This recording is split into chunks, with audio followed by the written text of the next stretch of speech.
विजापुरात निघाली भव्य दिव्य श्रीराम नवमी शोभायात्रा। गेल्या 21 वर्षाची परंपरा कायम ठेवत येथील महाराष्ट्रीय हिंदी भाषीय बहुउद्देशीय संस्था मूर्तिजापूर द्वारा संचालित श्रीराम जन्म शोभायात्रा समितीच्या वतीने 10 देखावे व 3 मंडळांसमवेत भव्य दिव्य श्रीराम नवमी व शोभायात्रा काढण्यात आली। शोभायात्रेमध्ये academic heights school, saint Xavier's, Malani शाळा तसेच अबालवृंदांसह महिला व बालगोपाल यांनी सहभाग नोंदवला। शोभायात्रेतील विविध देखाव्यांचा आमदार हरीश पिंपळे यांनी शाल पुष्पगुच्छ देऊन सत्कार केला। त्याचबरोबर माजी नगराध्यक्ष द्वारकाप्रसाद दुबे यांनी पूजन केले। या शोभायात्रेची सुरुवात पहाडीपुरा राम मंदिरापासून करण्यात आली। या शोभायात्रेत विविध ठिकाणी राम भक्तांसाठी अल्पोफार चहा पाण्याची व्यवस्था करण्यात आली होती।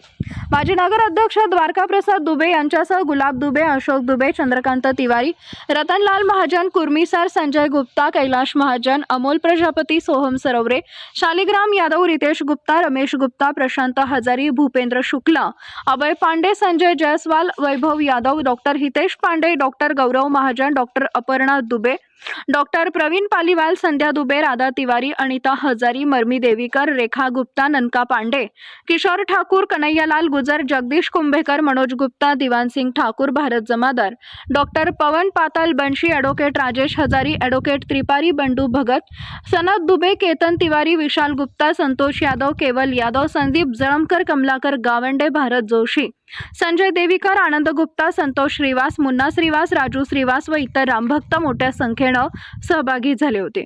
प्रतिनिधी मोहम्मद शब्बीर, महाराष्ट्र न्यूज मराठी, अकोला।